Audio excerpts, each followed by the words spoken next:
박제가 되어버린 천재를 아시오. 나는 유쾌하오. 이런 때 연애까지가 유쾌하오. 육신이 흐느적흐느적하도록 피로했을 때만 정신이 은화처럼 막소. 니코틴이 내 횃배 앓는 뱃속으로 스미면 머릿속에 을의 백지가 준비되는 법이오. 그 위에다 나는 위트와 패러독스를 바둑 포석처럼 늘어놓소. 가증할 상식의 병이오.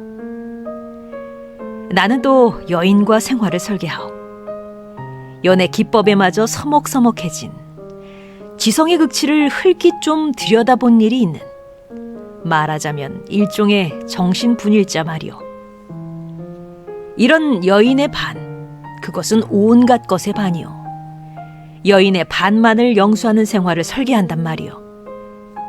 그런 생활 속에 한 발만 들여놓고 흡사 두 개의 태양처럼 마주 쳐다보면서 낄낄거리는 것이오. 나는 아마 어지간히 인생의 재행이 싱거워서 견딜 수가 없게끔 되고 그만둔 모양이오. 굿바이. 굿바이. 그대는 이따금 그대가 제일 싫어하는 음식을 탐식하는 아이러니를 실천해보는 것도 좋을 것 같소. 위트와 패러독스와 그대 자신을 위조하는 것도 할 만한 일이오. 그대의 작품은 한 번도 본 일이 없는 기성품에 의하여 차라리 경편하고 고매하리다. 19세기는 될 수 있거든 봉쇄하여 버리오. 도스토예프스키 정신이란 자칫하면 낭비인 것 같소. 위고를 불란서의 빵 한 조각이라고는 누가 그랬는지 지연인 듯 싶소. 그러나 인생 혹은 그 모양에 있어서 디테일 때문에 속는다거나 해서야 되겠소. 화를 보지 마오. 부디 그대께 고하는 것이니. 테이프가 끊어지면 피가 나오. 상체기도 머지않아 완치될 줄 믿소. 굿바이. 감정은 어떤 포즈, 그 포즈의 원소만을 지적하는 것이 아닌지 나도 모르겠소. 그 포즈가 부동 자세까지 고도화할 때 감정은 딱 공급을 정지합니다. 나는 내 비범한 발육을 회고하여 세상을 보는 안목을 규정하였소. 여왕봉과 미망인. 세상에 하고 많은 여인이 본질적으로 이미 미망인이 아닌 이가 있으리까. 아니, 여인의 전부가 그 일상에서 개개 미망인이라는 내 논리가 뜻밖에도 여성에 대한 모독이 되오. 굿바이. 그 33번지라는 것이 구조가 흡사 유곽이라는 느낌이 없지 않다. 한 번지에 18가구가 쭉 어깨를 맞대고 늘어서서 창호가 똑같고 아궁이 모양이 똑같다.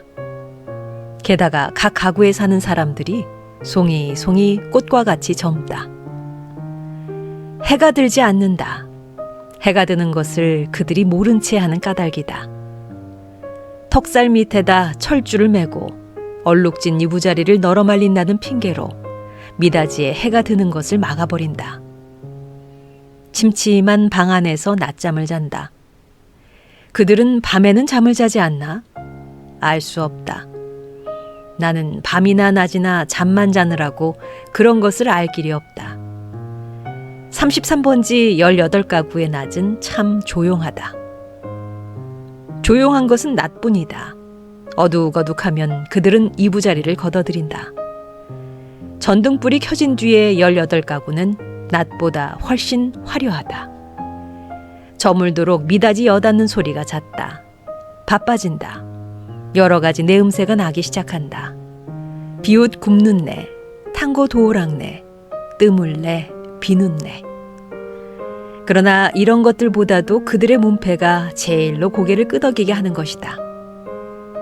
이 18가구를 대표하는 대문이라는 것이 일각이 져서 외따로 떨어지기는 했으나 있다. 그러나 그것은 한 번도 다친 일이 없는 한길이나 마찬가지 대문인 것이다. 온갖 장사시들은 하루 가운데 어느 시간에라도 이 대문을 통하여 드나들 수가 있는 것이다. 이네들은 문간에서 두부를 사는 것이 아니라 미닫이를 열고 방에서 두부를 사는 것이다. 이렇게 생긴 33번지 대문에 그들 18가구의 문패를 몰아다 붙이는 것은 의미가 없다. 그들은 어느 사이엔가 각 미닫이 위 백인당이니 길상당이니 써붙인 한 곁에다 문패를 붙이는 풍속을 가져버렸다. 내 방 미닫이 위 한 곁에 칼표 딱지를 내세다 낸 것만한 내 아내의 명함이 붙어있는 것도 이 풍속을 쫓은 것이 아닐 수 없다. 나는 그러나 그들의 아무와도 놀지 않는다. 놀지 않을 뿐만 아니라 인사도 않는다. 나는 내 아내와 인사하는 외에 누구와도 인사하고 싶지 않았다. 내 아내 외에 다른 사람과 인사를 하거나 놀거나 하는 것은 내 아내의 낯을 보아 좋지 않은 일인 것만 같이 생각이 되었기 때문이다. 나는 이만큼까지 내 아내를 소중히 생각한 것이다.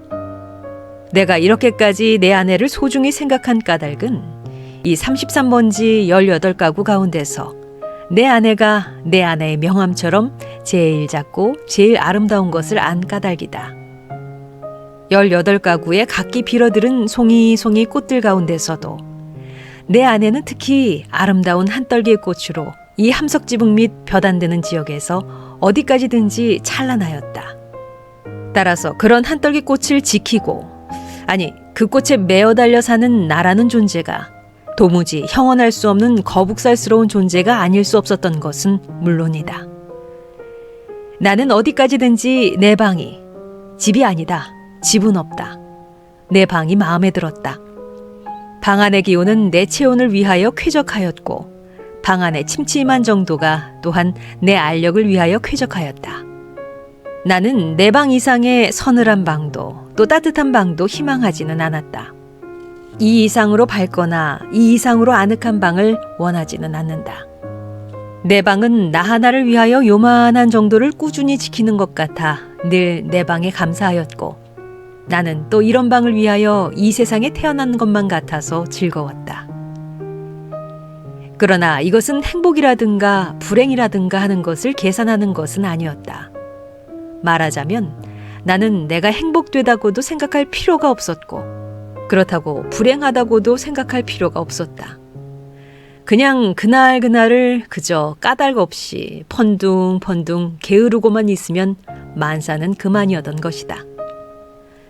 내 몸과 마음에 호처럼 잘 맞는 방 속에서 뒹굴면서 축 처져 있는 것은 행복이니 불행이니 하는 그런 세속적인 계산을 떠나 가장 편리하고 안일한 말하자면 절대적인 상태인 것이다. 나는 이런 상태가 좋았다. 이 절대적인 내 방은 대문간에서 세어서 똑 7째 칸이다. 럭키 세븐의 뜻이 없지 않다. 나는 이 7이라는 숫자를 훈장처럼 사랑하였다. 이런 이 방이 가운데 장지로 말미암아 2칸으로 나뉘어 있었다는 그것이 내 운명의 상징이었던 것을 누가 알랴. 아랫방은 그래도 해가 든다. 아침결에 책보만한 해가 들었다가 오후에 손수건만해지면서 나가버린다. 해가 영영 들지 않는 윗방이 즉 내 방인 것은 말할 것도 없다. 이렇게 볕 드는 방이 아내 방이요 볕 안 드는 방이 내 방이요 하고 아내와 나 둘 중에 누가 정했는지 나는 기억하지 못한다. 그러나 나에게는 불평이 없다. 아내가 외출만 하면 나는 얼른 아랫방으로 와서 그 동쪽으로 난 들창을 열어놓으면 들이비치는 햇살이 아내의 화장대를 비춰 가지각색 병들이 아롱이 지면서 찬란하게 빛나고 이렇게 빛나는 것을 보고 있는 것은 다시 없는 내 오락이다. 나는 조그만 돋보기를 꺼내가지고 아내만이 사용하는 지리가미를 꺼내가지고 그을려가면서 불장난을 하고 논다. 평행광선을 굴절시켜서 한 초점에 모아가지고 그 초점이 따끈따끈해지다가 마지막에는 종이를 그을리기 시작하고 가느다란 연기를 내면서 드디어 구멍을 뚫어놓는 데까지 이르는 그 얼마 안 되는 동안의 초조한 맛이 죽고 싶을 만큼 내게는 재미있었다. 이 장난이 실증이 나면 나는 또 아내의 손잡이 거울을 가지고 여러 가지로 논다. 거울이란 제 얼굴을 비칠 때만 실용품이다. 그 외의 경우에는 도무지 장난감인 것이다. 이 장난도 곧 실증이 난다. 나의 유희심은 육체적인 데서 정신적인 데로 비약한다. 나는 거울을 내던지고 아내의 화장대 앞으로 가까이 가서 나란히 늘어놓인 그 가지각색의 화장품 병들을 들여다본다. 그것들은 세상의 무엇보다도 매력적이다. 나는 그 중에 하나만을 골라서 가만히 마개를 빼고 병구멍을 내 코에 가져다 대고 숨 죽이듯이 가벼운 호흡을 하여 본다. 이국적인 센슈얼한 향기가 폐로 스며들면 나는 저절로 스르르 감기는 내 눈을 느낀다. 확실히 아내의 최치의 파편이다. 나는 도로 병마개를 맞고 생각해 본다. 아내의 어느 부분에서 요 내음새가 났던가를. 그러나 그것은 분명치 않다. 왜? 아내의 채취는 여기 늘어섰는 가지각색 향기의 합계일 것이니까. 아내의 방은 늘 화려하였다. 내 방이 벽에 못한 게 꽂히지 않은 소박한 것인 반대로 아내 방에는 천장 밑으로 쫙 돌려 못이 박히고 몸마다 화려한 아내의 치마와 저고리가 걸렸다. 여러 가지 무늬가 보기 좋다.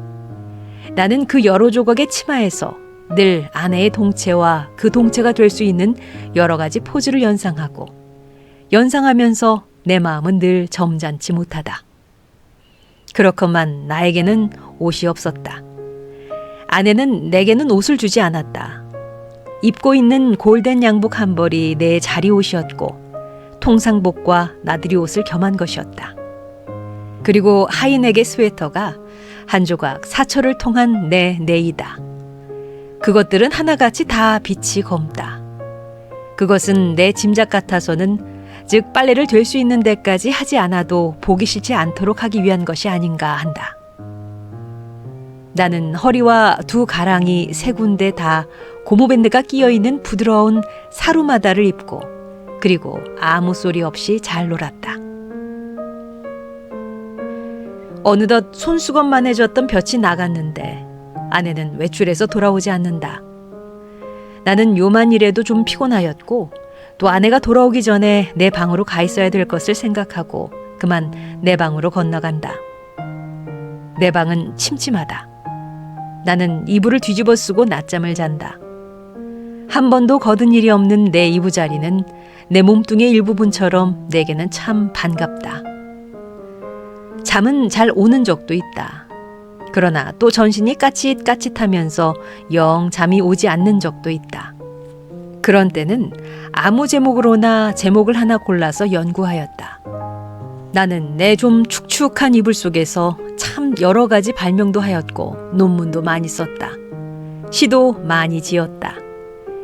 그러나 그것들은 내가 잠이 드는 것과 동시에 내 방에 담겨서 철철 넘치는 그 흐느흐느한 공기에 다 비누처럼 풀어져서 온데간데 없고 한잠 자고 깨인 나는 속이 무명 헝겊이나 메밀껍질로 띵띵 찬 한 덩어리 베개와도 같은 한 벌 신경이었을 뿐이고 하였다. 그러기에 나는 빈대가 무엇보다도 싫었다. 그러나 내 방에서는 겨울에도 몇 마리씩의 빈대가 끊이지 않고 나왔다. 내게 근심이 있었다면 오직 이 빈대를 미워하는 근심일 것이다. 나는 빈대에게 물려서 가려운 자리를 피가 나도록 긁었다. 쓰라리다. 그것은 그윽한 쾌감에 틀림없었다. 나는 혼곤히 잠이 든다. 나는 그러나 그런 이불 속의 사색 생활에서도 적극적인 것을 궁리하는 법이 없다. 내게는 그럴 필요가 대체 없었다. 만일 내가 그런 좀 적극적인 것을 궁리해내었을 경우에 나는 반드시 내 아내와 의논하여야 할 것이고 그러면 반드시 나는 아내에게 꾸지람을 들을 것이고 나는 꾸지람이 무서웠다기보다도 성가셨다. 내가 제법 한 사람의 사회인의 자격으로 일을 해보는 것도 아내에게 사설 듣는 것도 나는 가장 게으른 동물처럼 게으른 것이 좋았다. 될 수만 있으면 이 무의미한 인간의 탈을 벗어버리고도 싶었다. 나에게는 인간 사회가 스스러웠다. 생활이 스스러웠다. 모두가 서먹서먹할 뿐이었다. 아내는 하루에 2번 세수를 한다. 나는 하루 1번도 세수를 하지 않는다. 나는 밤중 3시나 4시쯤 해서 변소에 갔다. 달이 밝은 밤에는 한참씩 마당에 우두커니 섰다가 들어오곤 한다. 그러니까 나는 이 18가구의 아무와도 얼굴이 마주치는 일이 거의 없다. 그러면서도 나는 이 18가구의 젊은 여인네 얼굴들을 거반 다 기억하고 있었다. 그들은 하나같이 내 아내만 못하였다. 11시쯤 해서 하는 아내의 첫 번 세수는 좀 간단하다. 그러나 저녁 7시쯤 해서 하는 2번째 세수는 손이 많이 간다. 아내는 낮에보다도 밤에 더 좋고 깨끗한 옷을 입는다. 그리고 낮에도 외출하고 밤에도 외출하였다. 아내에게 직업이 있었던가? 나는 아내의 직업이 무엇인지 알 수 없다. 만일 아내에게 직업이 없었다면 같이 직업이 없는 나처럼 외출할 필요가 생기지 않을 것인데 아내는 외출한다. 외출할 뿐만 아니라 내객이 많다. 아내에게 내객이 많은 날은 나는 온종일 내 방에서 이불을 쓰고 누워 있어야만 된다. 불장난도 못한다. 화장품 내음새도 못 맡는다. 그런 날은 나는 의식적으로 우울해하였다. 그러면 아내는 나에게 돈을 준다. 50전짜리 은화다. 나는 그것이 좋았다. 그러나 그것을 무엇에 써야 좋을지 몰라서 늘 머리맡에 던져두고 한 것이 어느 결에 모여서 꽤 많아졌다. 어느 날 이것을 본 아내는 금고처럼 생긴 벙어리를 사다 준다. 나는 한 푼씩 그 속에 넣고 열쇠는 아내가 가져갔다. 그 후에도 나는 더러 은화를 그 벙어리에 넣은 것을 기억한다. 그리고 나는 게을렀다. 얼마 후 아내의 머리 쪽에 보지 못하던 눈깔잠이 하나 여드름처럼 돋았던 것은 바로 그 금고형 벙어리의 무게가 가벼워졌다는 증거일까. 그러나 나는 드디어 머리맡에 놓였던 그 벙어리에 손을 대지 않고 말았다. 내 게으름은 그런 것에 내 주의를 환기시키기도 싫었다. 아내에게 내객이 있는 날은 이불 속으로 암만 깊이 들어가도 비 오는 날만큼 잠이 잘 오지 않았다. 나는 그런 때 아내에게는 왜 늘 돈이 있나, 왜 돈이 많은가를 연구했다. 내객들은 장지 저쪽에 내가 있는 것을 모르나 보다. 내 아내와 나도 좀 하기 어려운 농을 아주 서슴지 않고 쉽게 해던지는 것이다. 그러나 내 아내의 내객 가운데 서너 사람의 내객들은 늘 비교적 점잖았다고 볼 수 있는 것이 자정이 좀 지나면 을에 돌아들 같다. 그들 가운데는 퍽 교양이 얕은 자도 있는 듯 싶었는데 그런 자는 보통 음식을 사다 먹고 논다. 그래서 보충을 하고 대체로 무사하였다. 나는 우선 내 아내의 직업이 무엇인가를 연구하기에 착수하였으나 좁은 시야와 부족한 지식으로는 이것을 알아내기 힘이 든다. 나는 끝끝내 내 아내의 직업이 무엇인지를 모르고 말려나 보다. 아내는 늘 진솔 버섯만 신었다. 아내는 밥도 지었다. 아내가 밥 짓는 것을 나는 한 번도 구경한 일은 없으나 언제든지 끼니 때면 내 방으로 내 조석밥을 날라다 주는 것이다. 우리 집에는 나와 내 아내 외에 다른 사람은 아무도 없다. 이 밥은 분명히 아내가 손수 쥐었음에 틀림없다. 그러나 아내는 한 번도 나를 자기 방으로 부른 일이 없다. 나는 늘 윗방에서 나 혼자서 밥을 먹고 잠을 잤다. 밥은 너무 맛이 없었다. 반찬이 너무 엉성하였다. 나는 닭이나 강아지처럼 말없이 주는 모이를 넙죽넙죽 받아 먹기는 했으나 내심 야속하게 생각한 적도 더러없지 않다. 나는 안색이 여지없이 창백해가면서 말라들어갔다. 나날이 눈에 보이듯이 기운이 줄어들어갔다. 영양 부족으로 하여 몸뚱이 곳곳에 뼈가 불쑥불쑥 내어밀었다.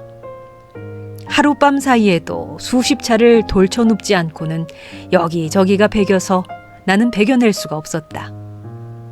그렇기 때문에 나는 내 이불 속에서 아내가 늘 흔히 쓸 수 있는 저 돈의 출처를 탐색해내는 일변, 장지 틈으로 새어나오는 아랫방의 음식은 무엇일까를 간단히 연구하였다. 나는 잠이 잘 안 왔다.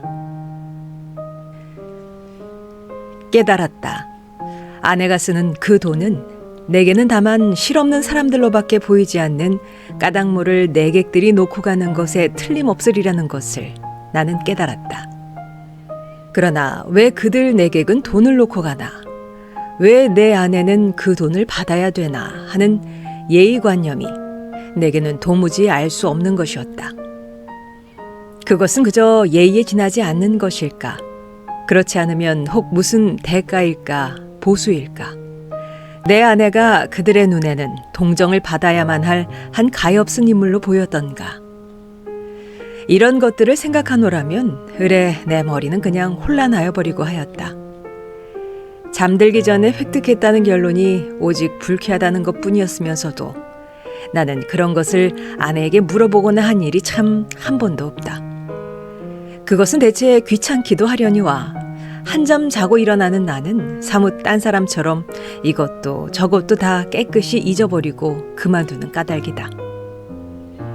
내객들이 돌아가고 혹 외출해서 돌아오고 하면 아내는 경편한 것으로 옷을 바꾸어 입고 내 방으로 나를 찾아온다. 그리고 이불을 들치고 내 귀에는 영 생동생동한 몇 마디 말로 나를 위로하려 든다. 나는 조소도 고소도 홍소도 아닌 웃음을 얼굴에 띠고 아내의 아름다운 얼굴을 쳐다본다. 아내는 방글에 웃는다. 그러나 그 얼굴에 떠도는 일말의 애수를 나는 놓치지 않는다. 아내는 능히 내가 배고파하는 것을 눈치챌 것이다. 그러나 아랫방에서 먹고 남은 음식을 나에게 주려들지는 않는다. 그것은 어디까지든지 나를 존경하는 마음일 것임에 틀림없다. 나는 배가 고프면서도 적이 마음이 든든한 것을 좋아했다. 아내가 무엇이라고 짓거리고 갔는지 귀에 남아있을 리가 없다. 다만 내 머리맡에 아내가 놓고 간 은화가 전등불에 흐릿하게 빛나고 있을 뿐이다. 그 금고형 벙어리 속에 그 은화가 얼마만큼이나 모였을까? 나는 그러나 그것을 쳐들어보지 않았다. 그저 아무런 의욕도 기원도 없이 그 단추구멍처럼 생긴 틈바구니로 은화를 들여뜨려 둘 뿐이었다. 왜 아내의 내객들이 아내에게 돈을 놓고 가나 하는 것이 풀 수 없는 의문인 것 같이 왜 아내는 나에게 돈을 놓고 가나 하는 것도 역시 나에게는 똑같이 풀 수 없는 의문이었다. 내 비록 아내가 내게 돈을 놓고 가는 것이 싫지 않았다 하더라도 그것은 다만 그것이 내 손가락에 닿는 순간에서부터 그 벙어리 주둥이에서 자취를 감추기까지의 하잘것없는 짧은 촉각에 좋았달 뿐이지 그 이상 아무 기쁨도 없다. 어느 날 나는 그 벙어리를 변소에 갖다 넣어버렸다. 그때 벙어리 속에는 몇 푼이나 되는지 모르겠으나 그 은화들이 꽤 들어있었다. 나는 내가 지구 위에 살며 내가 이렇게 살고 있는 지구가 질풍신래의 속력으로 광대무변의 공간을 달리고 있다는 것을 생각했을 때 참 허망하였다.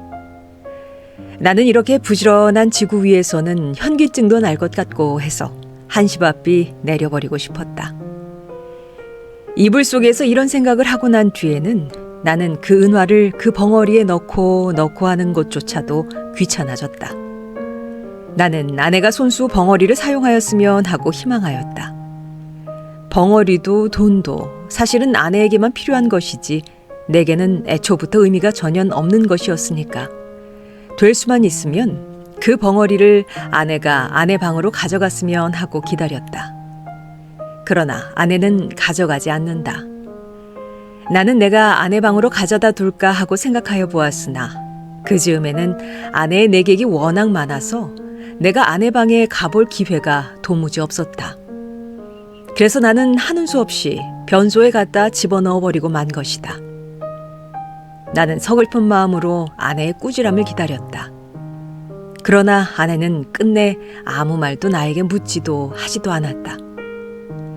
않았을 뿐 아니라 여전히 돈은 돈대로 내 머리맡에 놓고 가지 않나. 내 머리맡에는 어느덧 은화가 꽤 많이 모였다. 내객이 아내에게 돈을 놓고 가는 것이나 아내가 내게 돈을 놓고 가는 것이나 일종의 쾌감, 그 외에 다른 아무런 이유도 없는 것이 아닐까 하는 것을 나는 또 이불 속에서 연구하기 시작하였다. 그러나 그것은 이불 속의 연구로는 알 길이 없었다. 쾌감하고 나는 뜻밖에도 이 문제에 대해서만 흥미를 느꼈다. 아내는 물론 나를 늘 감금하여 두다시피 하여 왔다. 내게 불평이 있을 리 없다. 그런 중에서 나는 그 쾌감이라는 것의 유무를 체험하고 싶었다. 나는 아내의 밤 외출 틈을 타서 밖으로 나왔다. 나는 거리에서 잊어버리지 않고 가지고 나온 은화를 지폐로 바꾼다. 5원이나 된다. 그것을 주머니에 넣고 나는 목적을 잃어버리기 위하여 얼마든지 거리를 쏘다녔다. 오래간만에 보는 거리는 거의 경의에 가까울 만큼 내 신경을 흥분시키지 않고는 마지 않았다. 나는 금시에 피곤하여 버렸다. 그러나 나는 참았다. 그리고 밤이 이슥하도록 까닭을 잊어버린 채 이 거리 저 거리로 지양 없이 헤매었다. 돈은 물론 한 푼도 쓰지 않았다. 돈을 쓸 아무 엄두도 나서지 않았다. 나는 벌써 돈을 쓰는 기능을 완전히 상실한 것 같았다. 나는 과연 피로를 이 이상 견디기가 어려웠다. 나는 가까스로 내 집을 찾았다. 나는 내 방으로 가려면 아내 방을 통과하지 아니하면 안 될 것을 알고 아내에게 내 객이 있나 없나를 걱정하면서 미닫이 앞에서 좀 거북살스럽게 기침을 한번 했더니 이것은 참 또 너무 암상스럽게 미닫이가 열리면서 아내의 얼굴과 그 등 뒤에 낯설은 남자의 얼굴이 이쪽을 내다보는 것이다. 나는 벼란간 내어 쏟아지는 불빛에 눈이 부셔서 좀 머뭇머뭇했다. 나는 아내의 눈초리를 못 본 것은 아니다. 그러나 나는 모른 채 하는 수밖에 없었다. 왜? 나는 어쨌든 아내의 방을 통과하지 아니하면 안 되니까. 나는 이불을 뒤집어 썼다. 무엇보다도 다리가 아파서 견딜 수가 없었다. 이불 속에서는 가슴이 울렁거리면서 암만 해도 까무러칠 것만 같았다. 걸을 때는 몰랐더니 숨이 차다. 등에서 식은땀이 쭉 내배인다. 나는 외출한 것을 후회하였다. 이런 피로를 잊고 어서 잠이 들었으면 좋았다. 한잠 잘 자고 싶었다. 얼마 동안이나 비스듬히 엎드려 있었더니 차츰차츰 뚝딱거리는 가슴 동계가 가라앉는다. 그만해도 우선 살 것 같았다. 나는 몸을 돌쳐 반드시 천장을 향하여 눕고 쭉 다리를 뻗었다. 그러나 나는 또다시 가슴의 동계를 피할 수 없게 되었다. 아랫방에서 아내와 그 남자의 내 귀에도 들리지 않을 만큼 낮은 목소리로 소곤거리는 기척이 장지 틈으로 전하여 왔던 것이다. 청각을 더 예민하게 하기 위하여 나는 눈을 떴다. 그리고 숨을 죽였다. 그러나 그때는 벌써 아내와 남자는 앉았던 자리를 툭툭 털며 일어섰고 일어서면서 옷과 모자 쓰는 기척이 나는 듯 하더니 이어 미닫이가 열리고 구두 뒤축 소리가 나고 그리고 뜰에 내려서는 소리가 쿵 하고 나면서 뒤를 따르는 아내의 고무신 소리가 두어 발짝 찍찍 나고 사뿐사뿐 나나 하는 사이에 두 사람의 발소리가 대문간 쪽으로 사라졌다.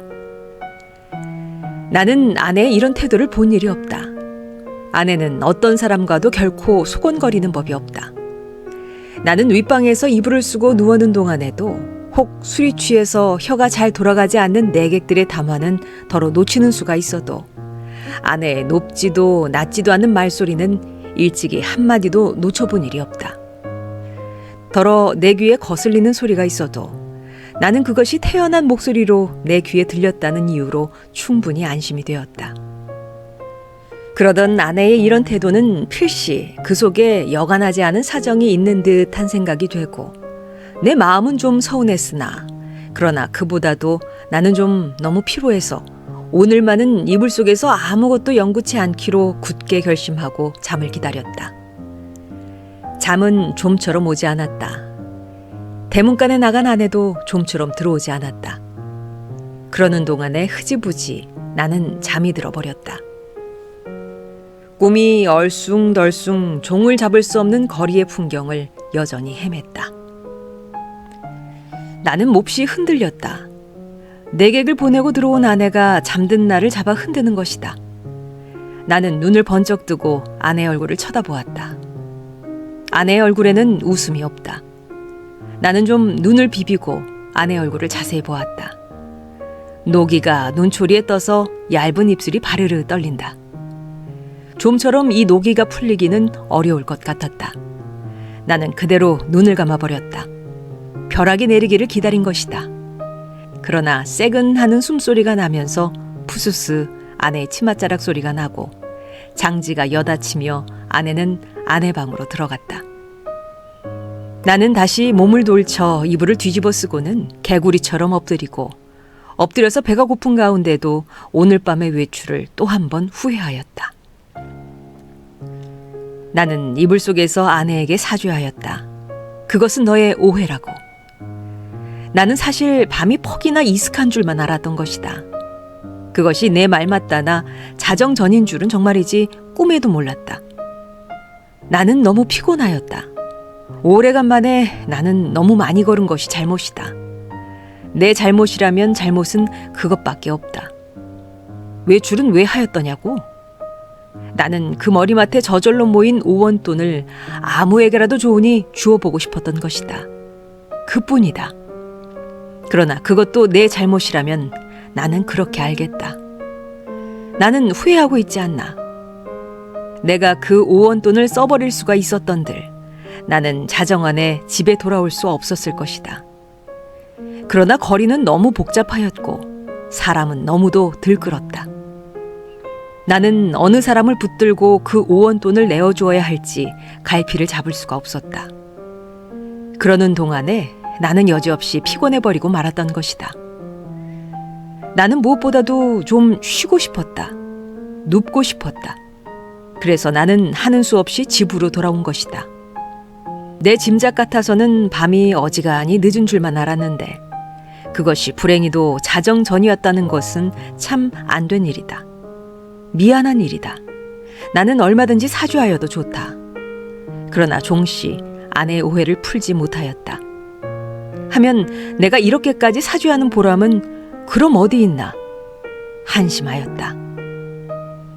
1시간 동안을 나는 이렇게 초조하게 굴지 않으면 안 되었다.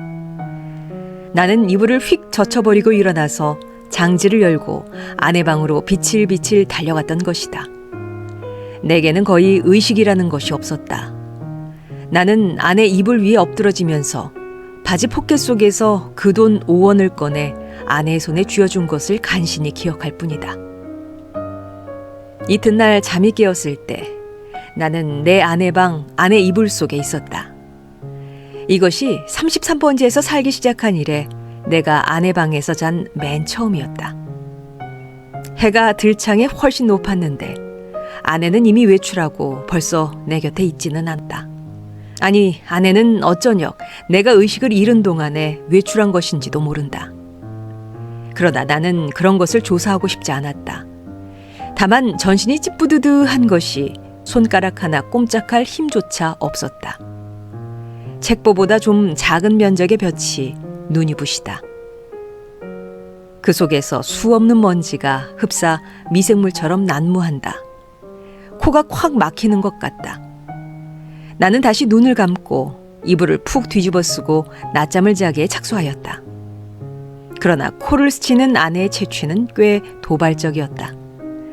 나는 몸을 여러 번 비비꼬면서 아내의 화장대에 늘어선 그 가지각색 화장품 병들과 그 병들의 마개를 뽑았을 때 풍기던 내음새를 더듬느라고 좀처럼 잠은 들지 않는 것을 나는 어찌하는 수도 없었다. 견디다 못하여 나는 그만 이불을 걷어차고 벌떡 일어나서 내 방으로 갔다. 내 방에는 다 식어 빠진 내 끼니가 가지런히 놓여 있는 것이다. 아내는 내 모이를 여기다 주고 나간 것이다. 나는 우선 배가 고팠다. 한 숟갈을 입에 떠넣었을 때 그 촉감은 참 너무도 냉회와 같이 싸늘하였다. 나는 숟갈을 놓고 내 이불 속으로 들어갔다. 하룻밤 비었던 내 이부자리는 여전히 반갑게 나를 맞아준다. 나는 내 이불을 뒤집어 쓰고 이번에는 참 늘어지게 한잠 잤다. 잘. 내가 잠을 깬 것은 전등이 켜진 뒤다. 그러나 아내는 아직도 돌아오지 않았나 보다. 아니, 들어왔다 또 나갔는지도 알 수 없다. 그러나 그런 것을 상고하여 무엇하나. 정신이 한결 난다. 나는 지난밤 일을 생각해 보았다. 그 돈 5원을 아내 손에 쥐어주고 넘어졌을 때에 느낄 수 있었던 쾌감을 나는 무엇이라고 설명할 수가 없었다. 그러니 내객들이 내 아내에게 돈 놓고 가는 심리며 내 아내가 내게 돈 놓고 가는 심리의 비밀을 나는 알아낸 것 같아서 여간 즐거운 것이 아니다. 나는 속으로 빙그레 웃어보았다. 이런 것을 모르고 오늘까지 지내온 내 자신이 어떻게 우스꽝스러워 보이는지 몰랐다. 나는 어깨춤이 났다. 따라서 나는 또 오늘 밤에도 외출하고 싶었다. 그러나 돈이 없다. 나는 또 어쩌냐게 그 돈 5원을 한꺼번에 아내에게 주어버린 것을 후회하였다. 또 그 벙어리를 변소에 갖다 쳐넣어버린 것도 후회하였다. 나는 실없이 실망하면서 습관처럼 그 돈 5원이 들어있던 내 바지 포켓에 손을 넣어 한번 휘둘러 보았다. 뜻밖에도 내 손에 쥐어지는 것이 있었다. 2원밖에 없다. 그러나 많아야 맛은 아니다. 얼마가 아니고 있으면 된다. 나는 그만한 것이 여간 고마운 것이 아니었다. 나는 기운을 얻었다. 나는 그 단벌 다 떨어진 골든 양복을 거치고 배고픈 것도 주제 사나운 것도 다 잊어버리고 활개짓을 하면서 또 거리로 나섰다. 나서면서 나는 제발 시간이 화살 닿듯 해서 자정이 어서 획 지나버렸으면 하고 조바심을 태웠다. 아내에게 돈을 주고 아내 방에서 자보는 것은 어디까지든지 좋았지만 만일 잘못해서 자정 전에 집에 들어갔다가 아내의 눈총을 맞는 것은 여간 무서운 일이 아니었다. 나는 저물도록 길가시계를 들여다보고 하면서 또 지양 없이 거리를 방황하였다. 그러나 이날은 좀처럼 피곤하지는 않았다. 다만 시간이 좀 너무 더디게 가는 것만 같아서 안타까웠다. 경성역 시계가 확실히 자정이 지난 것을 본 뒤에 나는 집을 향하였다. 그날은 그 일각 대문에서 아내와 아내의 남자가 이야기하고 섰는 것을 만났다. 나는 모른 채 하고 두 사람 곁을 지나서 내 방으로 들어갔다. 뒤이어 아내도 들어왔다. 와서는 이 밤중에 평생 안 하던 쓰레질을 하는 것이다. 조금 있다가 아내가 눕는 기척을 엿듣자마자 나는 또 장지를 열고 아내 방으로 가서 그 돈 2원을 아내 손에 덥석 쥐어주고 그리고 하여간 그 2원을 오늘 밤에도 쓰지 않고 도로 가져온 것이 참 이상하다는 듯이 아내는 내 얼굴을 몇 번이고 엿보고 아내는 드디어 아무 말도 없이 나를 자기 방에 재워주었다. 나는 이 기쁨을 세상의 무엇과도 바꾸고 싶지는 않았다. 나는 편히 잘 잤다. 이튿날도 내가 잠이 깨었을 때는 아내는 보이지 않았다. 나는 또 내 방으로 가서 피곤한 몸에 낮잠을 잤다. 내가 아내에게 흔들려 깨었을 때는 역시 불이 들어온 뒤였다. 아내는 자기 방으로 나를 오라는 것이다. 이런 일은 또 처음이다. 아내는 끊임없이 얼굴에 미소를 띠고 내 팔을 이끄는 것이다.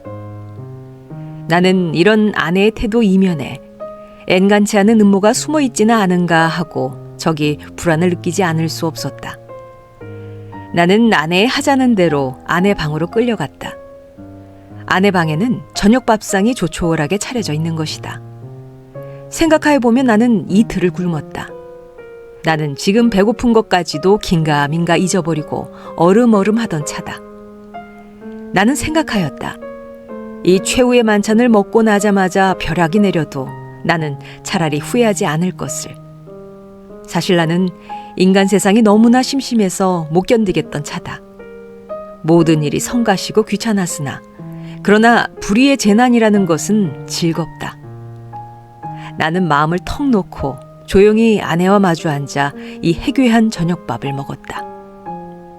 우리 부부는 이야기하는 법이 없었다. 밥을 먹은 뒤에도 나는 말이 없이 그냥 부스스 일어나서 내 방으로 건너가 버렸다. 아내는 나를 붙잡지 않았다. 나는 벽에 기대어 앉아서 담배를 한 대 피워 물고 그리고 벼락이 떨어질 테거든 어서 떨어져라 하고 기다렸다. 5분, 10분. 그러나 벼락은 내리지 않았다. 긴장이 차츰 늘어지기 시작한다. 나는 어느덧 오늘 밤에도 외출할 것을 생각하고 돈이 있었으면 하고 생각하고 있었다. 그러나 돈은 확실히 없다. 오늘은 외출하여도 나중에 올 무슨 기쁨이 있나. 나는 앞이 그저 아뜩하였다. 나는 화가 나서 이불을 뒤집어 쓰고 이리 뒹굴 저리 뒹굴 굴렀다. 금시 먹은 밥이 목으로 자꾸 치밀어 올라온다. 메스꺼웠다. 하늘에서 얼마라도 좋으니 왜 지폐가 소낙비처럼 퍼붓지 않나. 그것이 그저 한없이 야속하고 슬펐다. 나는 이렇게밖에 돈을 구하는 아무런 방법도 알지는 못했다. 나는 이불 속에서 좀 울었나 보다. 돈이 왜 없느냐면서. 그랬더니 아내가 또 내 방에를 왔다. 나는 깜짝 놀라 아마 이제서야 벼락이 내리려나 보다 하고 숨을 죽이고 두꺼비 모양으로 엎드려 있었다. 그러나 떨어진 입을 새어 나오는 아내의 말소리는 참 부드러웠다. 정다웠다. 아내는 내가 왜 우는지를 안다는 것이다. 돈이 없어서 그러는 게 아니냔다. 나는 실없이 깜짝 놀랐다. 어떻게 저렇게 사람의 속을 환하게 들여다보는고 해서 나는 한편으로 슬그머니 겁도 안 나는 것은 아니었으나 저렇게 말하는 것을 보면 아마 내게 돈을 줄 생각이 있나 보다. 만일 그렇다면 오죽이나 좋은 일일까. 나는 이불 속에 똘똘 말린 채 고개도 들지 않고 아내의 다음 거동을 기다리고 있으니까 예쏘 하고 내 머리맡에 내려뜨리는 것은 그 가뿐한 음향으로 보아 지폐에 틀림없었다. 그리고 내 귀에다 대고 오늘일랑 어제보다도 좀 더 늦게 들어와도 좋다고 속삭이는 것이다. 그것은 어렵지 않다. 우선 그 돈이 무엇보다도 고맙고 반가웠다. 어쨌든 나섰다. 나는 좀 야맹증이다. 그래서 될 수 있는 대로 밝은 거리로 골라서 돌아다니기로 했다. 그리고는 경성역 1, 2등 대합실 한곁 티룸에를 들렀다. 그것은 내게는 큰 발견이었다. 거기는 우선 아무도 아는 사람이 안 온다. 설사 왔다가도 곧들 가니까 좋다. 나는 날마다 여기 와서 시간을 보내리라 속으로 생각하여 두었다. 제일 여기 시계가 어느 시계보다도 정확하리라는 것이 좋았다. 섣불리 서투른 시계를 보고 그것을 믿고 시간 전에 집에 돌아갔다가 큰 코를 다쳐서는 안 된다. 나는 한 부스에 아무것도 없는 것과 마주 앉아서 잘 끓은 커피를 마셨다. 총총한 가운데 여객들은 그래도 한 잔 커피가 즐거운가 보다. 얼른 마시고 무얼 좀 생각하는 것 같이 담벼락도 좀 쳐다보고 하다가 곧 나가버린다. 서글프다.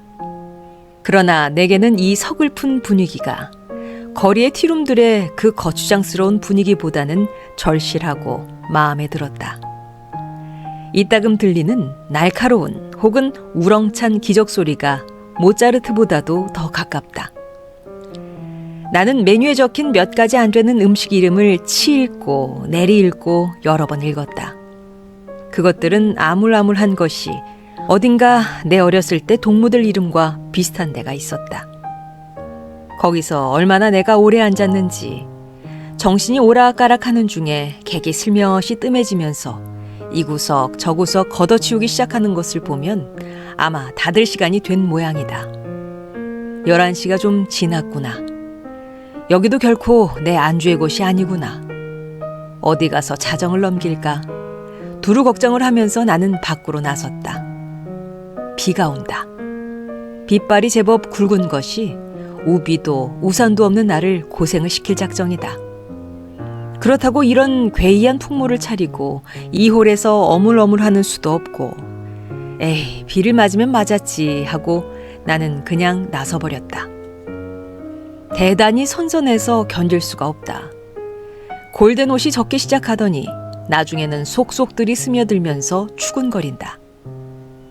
비를 맞아가면서도 견딜 수 있는 데까지 거리를 돌아다녀서 시간을 보내려 하였으나 이제는 선선해서 이 이상은 더 견딜 수가 없다.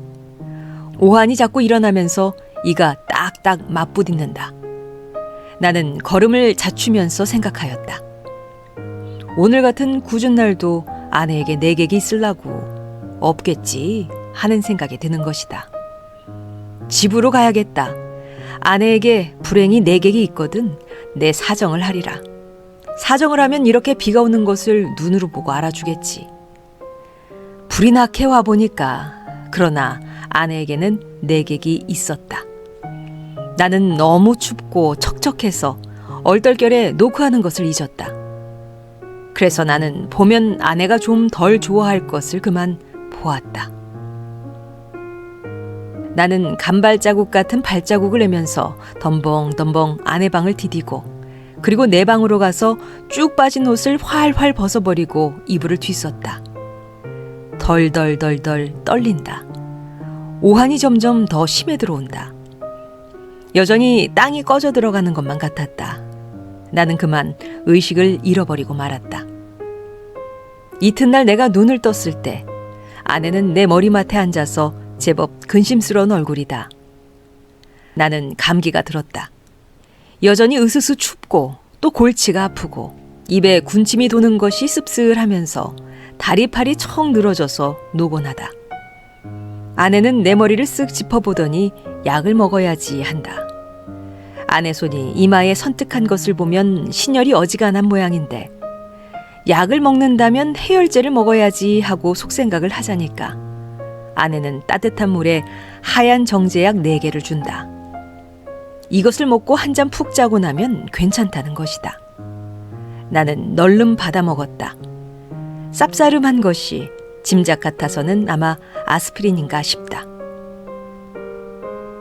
나는 다시 이불을 쓰고 단번에 그냥 죽은 것처럼 잠이 들어버렸다.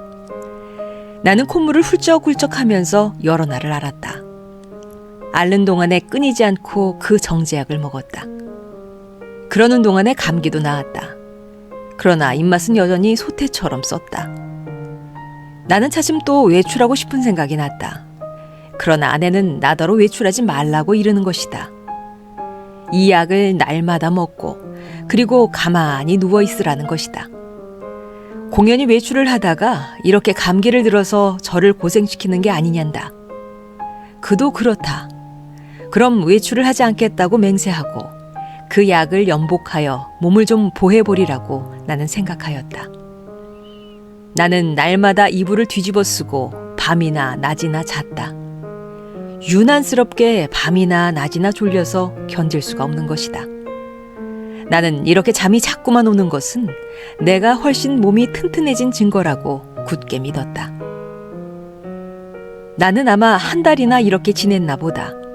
내 머리와 수염이 좀 너무 자라서 훗훗해서 견딜 수가 없어서 내 거울을 좀 버리라고 아내가 외출한 틈을 타서 나는 아내 방으로 가서 아내의 화장대 앞에 앉아보았다. 상당하다. 수염과 머리가 참 상당하였다. 오늘은 이발을 좀 하리라고 생각하고 겸사겸사 그 화장품 병들 마개를 뽑고 이것저것 맡아보았다. 한동안 잊어버렸던 향기 가운데서는 몸이 베베 꼬일 것 같은 채취가 전해 나왔다.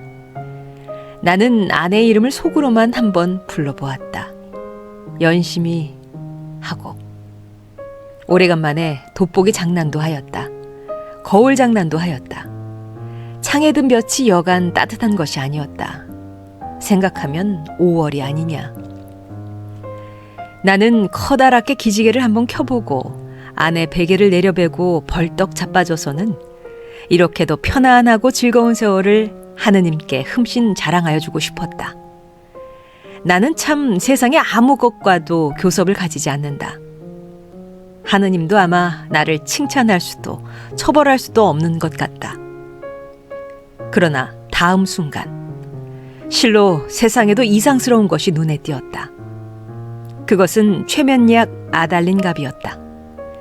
나는 그것을 아내의 화장대 밑에서 발견하고 그것이 흡사 아스피린처럼 생겼다고 느꼈다.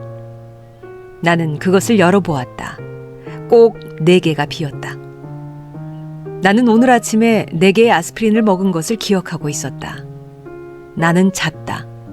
어제도, 그제도, 그그제도 나는 졸려서 견딜 수가 없었다. 나는 감기가 다 나았는데도 아내는 내게 아스피린을 주었다. 내가 잠이 든 동안에 이웃에 불이 난 일이 있다. 그때에도 나는 자느라고 몰랐다. 이렇게 나는 잤다. 나는 아스피린으로 알고 그럼 한 달 동안을 두고 아달린을 먹어온 것이다.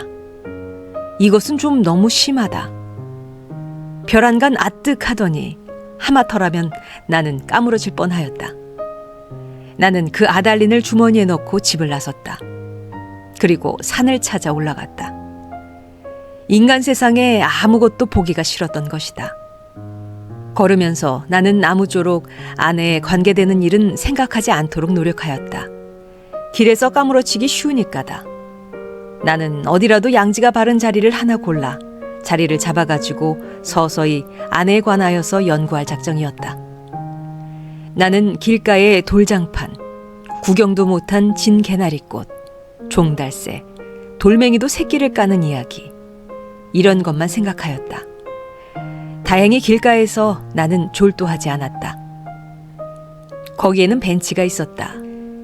나는 거기에 정좌하고 그리고 그 아스피린과 아달린에 관하여 연구하였다. 그러나 머리가 도무지 혼란하여 생각이 체계를 이루지 않는다. 단 5분이 못 가서 나는 그만 귀찮은 생각이 번쩍 들면서 심술이 났다. 나는 주머니에서 가지고 온 아달린을 꺼내 남은 6개를 한꺼번에 질겅질겅 씹어 먹어버렸다. 맛이 익살맞다. 그리고 나서 나는 그 벤치 위에 가로 기다랗게 누웠다. 무슨 생각으로 내가 그따위 짓을 했나? 알 수가 없다. 그저 그러고 싶었다. 나는 개서 그냥 깊이 잠이 들었다. 잠결에도 바위 틈을 흐르는 물소리가 졸졸하고 언제까지나 귀에 어렴풋이 들려왔다. 내가 잠을 깨었을 때는 날이 환히 밝은 뒤다. 나는 거기서 일주야를 잔 것이다. 풍경이 그냥 노랗게 보인다. 그 속에서도 나는 번개처럼 아스피린과 아달린이 생각났다. 아스피린, 아달린, 아스피린, 아달린, 마르크스, 멜서스, 마도로스, 아스피린, 아달린. 아내는 한 달 동안 아달린을 아스피린이라고 속이고 내게 먹였다. 그것은 아내 방에서 아달린 값이 발견된 것으로 미루어 증거가 너무나 확실하다. 무슨 목적으로 아내는 나를 밤이나 낮이나 재워야만 됐나? 나를 밤이나 낮이나 재워놓고 그리고 아내는 내가 자는 동안에 무슨 짓을 했나? 나를 조금씩 죽이려던 것일까? 그러나 또 생각하여 보면 내가 한 달을 두고 먹어온 것은 아스피린이었는지도 모른다. 아내가 무슨 근심이 되는 일이 있어서 밤이면 잠이 잘 오지 않아서 정작 아내가 아달린을 사용한 것이나 아닌지. 그렇다면 나는 참 미안하다. 나는 아내에게 이렇게 큰 의혹을 가졌다는 것이 참 안 됐다. 나는 그래서 불이 나게 거기서 내려왔다. 아랫도리가 회회 내어져이면서 어찔어찔한 것을 나는 겨우 집을 향하여 걸었다. 8시 가까이였다. 나는 내 잘못된 생각을 죄다 일러 바치고 아내에게 사죄하려는 것이다. 나는 너무 급해서 그만 또 말을 잊어버렸다. 그랬더니 이건 참 너무 큰일 났다. 나는 내 눈으로는 절대 보아서는 안 될 것을 그만 딱 보아버리고 만 것이다. 나는 얼떨결에 그만 냉큼 미닫이를 닫고 현기증이 나는 것을 진정시키느라고 잠깐 고개를 숙이고 눈을 감고 기둥을 짚고 섰자니까 1초 여유도 없이 획 미닫이가 다시 열리더니 매무새를 풀어헤친 아내가 불쑥 내밀면서 내 멱살을 잡는 것이다. 나는 그만 어지러워서 그냥 나둥그러졌다. 그랬더니 아내는 넘어진 내 위에 덮치면서 내 살을 함부로 물어뜯는 것이다. 아파 죽겠다. 나는 사실 반항할 의사도 힘도 없어서 그냥 넙적 엎겨 있으면서 어떻게 되나 보고 있자니까 뒤이어 남자가 나오는 것 같더니 아내를 한아름에 덥석 안아가지고 방으로 들어가는 것이다. 아내가 아무 말 없이 다소곳이 그렇게 안겨 들어가는 것이 내 눈에 여간 미운 것이 아니다. 밉다. 아내는 너 밤새워 가면서 도적질 하러 다니느냐, 계집질 하러 다니느냐고 발악이다. 이것은 참 너무 억울하다. 나는 어안이 벙벙하여 도무지 입이 벌어지지를 않았다. 너는 그야말로 나를 살해하려던 것이 아니냐고 소리를 한번 꽥 질러보고도 싶었으나 그런 긴가민가한 소리를 섣불리 입 밖에 내었다가는 무슨 화를 볼는지 알 수 없다. 차라리 억울하지만 잠자코 있는 것이 우선 상책인 듯이 생각이 들기에 나는 이것은 또 무슨 생각으로 그랬는지 모르지만 툭툭 털고 일어나서 내 바지 포켓 속에 남은 돈 몇 원 몇십 전을 가만히 꺼내서는 몰래 미닫이를 열고 살며시 문지방 밑에다 놓고 나서는 나는 그냥 줄다른 박질 쳐서 나와버렸다. 여러 번 자동차에 7번 하면서 나는 그대로 경성역을 찾아갔다. 빈자리와 마주 앉아서 이 쓰디쓴 입맛을 거두기 위하여 무엇으로나 입가심을 하고 싶었다. 커피. 좋다. 그러나 경성역 홀에 한 걸음 들여놓았을 때 나는 내 주머니에는 돈이 한 푼도 없는 것을, 그것을 깜빡 잊었던 것을 깨달았다. 또 아뜩하였다. 나는 어디선가 그저 맥없이 머뭇머뭇하면서 어쩔 줄을 모를 뿐이었다. 얼빠진 사람처럼 그저 이리 갔다 저리 갔다 하면서 나는 어디로 들입다 쏘다녔는지 하나도 모른다. 다만 몇 시간 후에 내가 미스꽃이 옥상에 있는 것을 깨달았을 때는 거의 대낮이었다. 나는 거기 아무데나 주저앉아서 내 자라온 26회를 회고하여 보았다. 몽롱한 기억 속에서는 이렇다는 아무 제목도 불거져 나오지 않았다. 나는 또 내 자신에게 물어보았다. 너는 인생에 무슨 욕심이 있느냐고. 그러나 있다고도 없다고도 그런 대답은 하기가 싫었다. 나는 거의 나 자신의 존재를 인식하기조차도 어려웠다. 허리를 굽혀서 나는 그저 금붕어나 들여다보고 있었다. 금붕어는 참 잘들도 생겼다. 작은 놈은 작은 놈대로, 큰 놈은 큰 놈대로 다 싱싱하니 보기 좋았다. 내려 비치는 5월 햇살에 금붕어들은 그릇 바탕에 그림자를 내려뜨렸다. 지느러미는 하늘하늘 손수건을 흔드는 흉내를 낸다. 나는 이 지느러미 수요를 헤어보기도 하면서 굽힌 허리를 좀처럼 펴지 않았다. 등허리가 따뜻하다. 나는 또 오타개 거리를 내려다보았다. 거기서는 피곤한 생활이 또 금붕어 지느러미처럼 흐느흐느 허비적거렸다. 눈에 보이지 않는 끈적끈적한 줄에 엉켜서 헤어나지들을 못한다. 나는 피로와 공복 때문에 무너져 들어가는 몸뚱이를 끌고 그 오타개 거리 속으로 섞여가지 않는 수도 없다 생각하였다. 나서서 나는 또 문득 생각하여 보았다. 이 발길이 지금 어디로 향하여 가는 것인가를.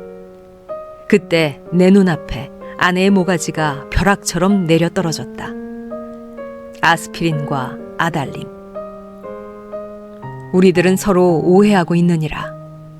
설마 아내가 아스피린 대신에 아달린의 정량을 나에게 먹여왔을까? 나는 그것을 믿을 수는 없다. 아내가 대체 그럴 까닭이 없을 것이다. 그러면 나는 날밤을 새면서 도둑질을, 계집질을 하였나? 정말이지 아니다. 우리 부부는 숙명적으로 발이 맞지 않는 절름발이인 것이다. 나나 아내나 제 거동에 로직을 붙일 필요는 없다. 변해야 할 필요도 없다. 사실은 사실대로, 오해는 오해대로 그저 끝없이 발을 절뚝거리면서 세상을 걸어가면 되는 것이다. 그렇지 않을까? 그러나 나는 이 발길이 아내에게로 돌아가야 옳은가? 이것만은 분간하기가 좀 어려웠다. 가야 하나? 그럼 어디로 가나? 이때 뚜 하고 정오 사이렌이 울었다. 사람들은 모두 내 활개를 펴고 닭처럼 푸드덕거리는 것 같고 온갖 유리와 강철과 대리석과 지폐와 잉크가 부글부글 끓고 수선을 떨고 하는 것 같은 찰나. 그야말로 현란을 극한 정오다. 나는 불현듯이 겨드랑이가 가렵다. 아하, 그것은 내 인공의 날개가 돋았던 자국이다. 오늘은 없는 이 날개. 머릿속에는 희망과 야심이 말소된 페이지가 딕셔너리 넘어가듯 번뜩였다. 나는 걷던 걸음을 멈추고 그리고 일어나 한번 이렇게 외쳐보고 싶었다. 날개야, 다시 돋아라. 날자, 날자, 날자. 한 번만 더 날자꾸나. 한 번만 더 날아보자꾸나.